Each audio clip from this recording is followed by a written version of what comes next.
আন্তর্জাতিক খ্যাতি সম্পন্ন মুফাসসিরে কোরআন, বিশিষ্ট পার্লামেন্টারিয়ান ও রাজনীতিবিদ, বাংলাদেশ জামাত ইসলামের অন্যতম নায়েব আমির আল্লামা দেলোয়ার হোসেন সাঈদী।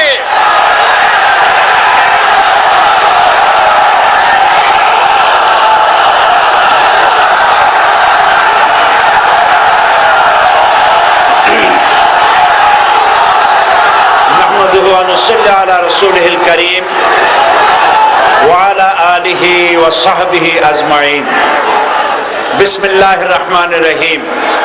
বাংলাদেশ জামাত ইসলামী চট্টগ্রাম কর্তৃক আয়োজিত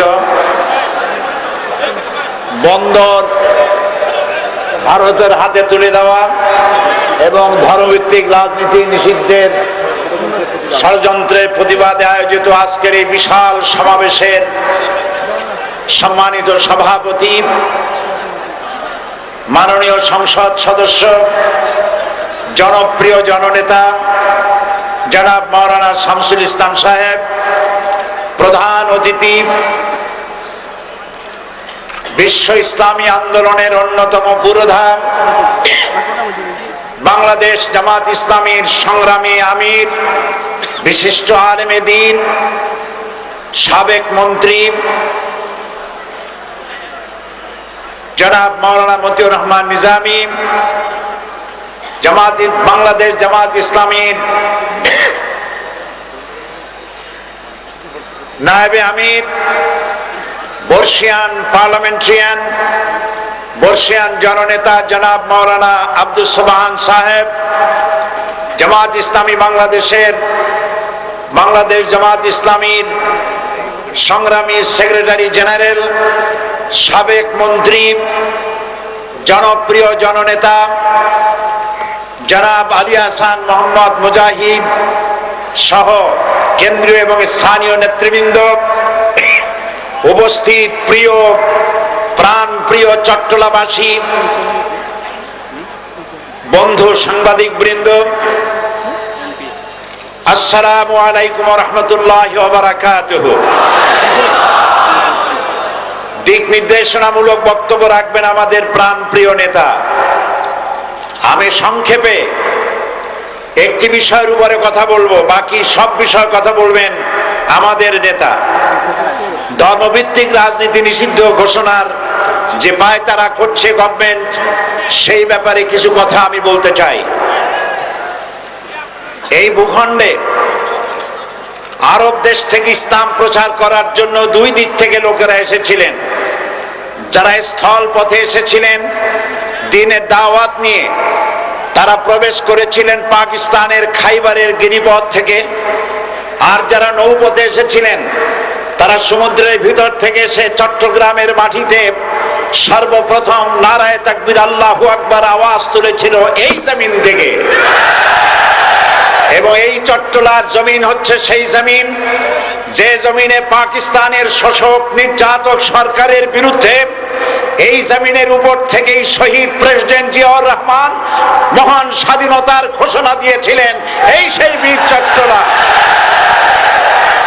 আজকে সরকার ধর্মভিত্তিক রাজনীতি নিষিদ্ধ ঘোষণা করে সেখানে ধর্মনিরপেক্ষ মতবাদ কায়েমের চিন্তা করছেন, স্বপ্ন দেখছেন।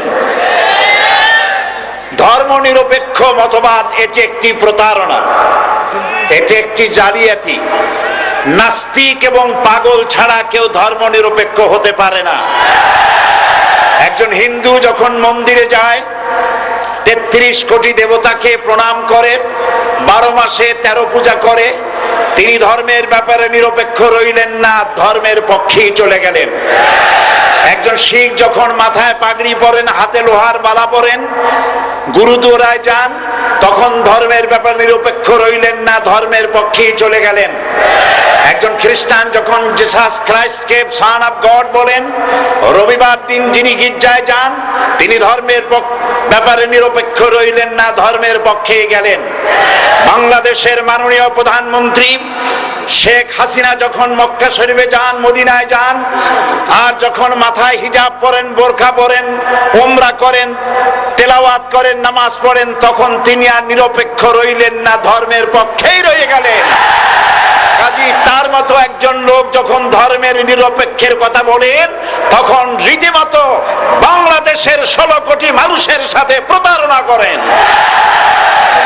আল্লাহর প্রতি অবিচল বিশ্বাস এবং আস্থার কথা বলেছিলেন শহীদ প্রেসিডেন্ট জিয়াউর রহমান, সেটাকে মুছে ফেলে দিয়ে উনি সেখানে এমন এক আইন মন্ত্রী দিয়েছেন, আমি বলি আমার ভাষায়, সরকারকে ভূতে ধরেছে। ভূতের পা নাকি থাকে পেছনের দিকে, সামনে যত এগোতে চায় তত পেছনে চলে যায়। সরকারে কিসে ধরেছে? ভূতে ধরছে। সরকারের মাথার উপরে চেপেছে বামপন্থীরা। बर्बाद गुलिस्तान के लिए एक ही उल्लू काफी है, गुलिस्तान की हर शाख पे उल्लू बैठे हैं, फिर अंजाम गुलिस्तान क्या होगा। ফুল বাগানের ধ্বংস করার জন্য একটা হুতুম পেঁচা যথেষ্ট, কিন্তু হুতুম পেঁচা বসে গেছে প্রত্যেক ডালে ডালে। ফুল বাগানের অবস্থা কি হবে আল্লাহই জানে। শিক্ষা ব্যবস্থায় 3 নাস্তিক বসা, আইন যাকে দেওয়া হয়েছে তিনি আইনের চেয়ারে বসে সব বেআইনি কথা বলতেছেন। তিনি বলতেছেন ধর্ম ভিত্তিক রাজনীতি চলবে না। প্রধানমন্ত্রী আপনি বলেন নাই আমরা আপনার কল্যাণকামী, যেভাবেই হোক আপনি প্রধানমন্ত্রী হইছেন, যেভাবেই হোক আপনি সরকারে গেছেন, আমরা চাই 5 বছর আপনি চালান, কিন্তু ভালোভাবে চালান। যাদেরকে বসাইছেন এই লোকগুলির একটু চেনেন। এই লোকগুলি হচ্ছে তারা যারা আপনার পিতা স্বাধীনতার স্থপতি প্রেসিডেন্ট মরহুম শেখ মুজিবুর রহমান, যার জনপ্রিয়তা ছিল আকাশচুম্বী, সে আকাশচুম্বী জনপ্রিয়তা থেকে মাটির সাথে ধসিয়ে কারা, তাদেরকে আপনি মন্ত্রী বানিয়েছেন। আপনার পিতার যে দশা তারা করেছিল, এরাও আপনার সেই দশা করে ছাড়বে। তার প্রমাণ হচ্ছে মন্ত্রী বলছে ধর্মনিরপেক্ষ ধর্মভিত্তিক রাজনীতি চলবে না। আপনি বলেন নাই, উনি বলেছেন। আপনি প্রতিবাদ করেন নাই, আপনার প্রতিবাদ না করাটাই ওই বক্তব্য আপনি সমর্থন করেছেন বলে প্রমাণিত হয়ে গিয়েছে। ধর্মভিত্তিক রাজনীতি নিষিদ্ধ ঘোষণা করবার মতো দুঃসাহস করবেন না। ধর্মভিত্তিক রাজনীতি শুধু বাংলাদেশে নয়, ভারতে আছে, শ্রীলঙ্কা আছে, মালদ্বীপে আছে, অস্ট্রেলিয়া আছে, আমেরিকা আছে, নিউ গিনি আছে, অস্ট্রেলিয়া আছে, আমেরিকা আছে, ইউরোপে আছে। পৃথিবীতে গণতান্ত্রিক অন্তত 50টি দেশে ধর্মভিত্তিক রাজনীতি আছে। তারা ইলেকশন করছে এবং ক্ষমতায় গিয়ে তারা পার্লামেন্টে অংশগ্রহণ করছে। বাংলাদেশে ধর্মনিরপেক্ষ রাজনীতি আপনি বন্ধ করতে পারবেন না, অসম্ভব। আইন মন্ত্রী আইন পাশ করে নিষিদ্ধ ঘোষণা করার জিনিস পান নাই। আপনি আইন পাশ করে নিষিদ্ধ করুন, সোনার ছেলেরা টেন্ডারবাজি করতে পারবে না, নিষিদ্ধ। মাস্তানি করতে পারবে না, মেয়েগুলারে SMS করতে পারবে না ফ্রি টক টাইমে, শয়তানি বদমাশি করতে পারবে না, ওজনে কম দিতে পারবে না, খাদ্যে ভেজাল দিতে পারবে না। এইসব নিষিদ্ধ করতে পারবেন না। নিষিদ্ধ করার জিনিস পায় না, ধর্ম নিষিদ্ধ করো। তার মানে ধর্ম নিষিদ্ধ করতে পারলেই বড় বড় বোতল খাওয়া যায়। ধর্ম নিষিদ্ধ করতে পারলেই চুরি করা যায়, ডাকাতি করা যায়, বদমাশি করা যায়। আমার সম্মানিত সেক্রেটারি জেনারেল বলেছেন ক্লাস 9 এর ছাত্রকে অস্ত্রের মামলা দিয়ে রিমান্ডে নেওয়া যায়। এই কাজ আপনারা বন্ধ করে দিন। আমি ছোট্ট একটি কথা বলে বক্তব্য শেষ করব। আপনারা সমস্ত 144 জারি করতেছেন, সব 144 জারি করেন কোরআনের তাফসীরের উপরে। যারা কোরআনের তাফসীরের উপরে 144 চালু করেন, আল্লাহর কাছে জবাব দিতে হবে কিয়ামতের ময়দানে। শেষ কথা বলি, বসেন বসেন, শেষ কথা বলে যাই। প্রধানমন্ত্রী, মাননীয় প্রধানমন্ত্রী, আপনাকে আবার বলি, আমরা আপনার শত্রু নই, আমরা আপনার শত্রু নই। আপনার শত্রু আপনার পাশেই। সিংহ, সিংহ, একটা সিংহ আর একটা নেকড়ে আর একটা পাতিশিয়াল, এই তিনটাই মিলে সারাদিন পরিশ্রম করে তিনটা শিকার করেছে, একটি খরগোশ, একটি হরিণ আর একটা বড় গরু। সিংহ বলছে আমি পরিশ্রম করে আমরা তিনজনে শিকার করছি, কিন্তু আমার নিয়ম হলো বিচার ব্যবস্থা না করিয়া, ভাগ না করিয়া খাওয়া আমি পছন্দ করি না।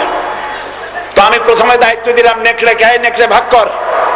নেকড়ে বলল মহারাজ এটা ভাগ করার কি আছে, ওই খরগোশটা বেটা পাতিশিয়াল খাক, হরিণটা আমি খাই, যেহেতু আপনার দেহ বড়, আপনি মহারাজ আপনি গরুটা খান। সিংহের মেজাজ খারাপ, বেয়াদব, এই ধরনের অসম বন্টন নীতি কে তোকে শিখালো? এক থাপ্পড় মারছে, নেকড়ের কল্লা উড়ে গিয়ে 50 হাত দূরে পড়ে গেছে।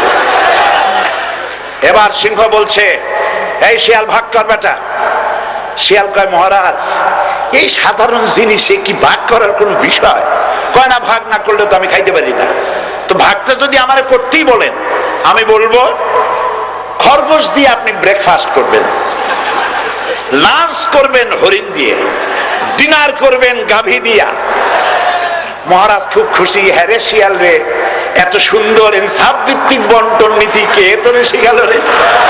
কয়েছে একটু আগে যে কল্লা দিয়া গেল ওই আবার শিখায় গেছে।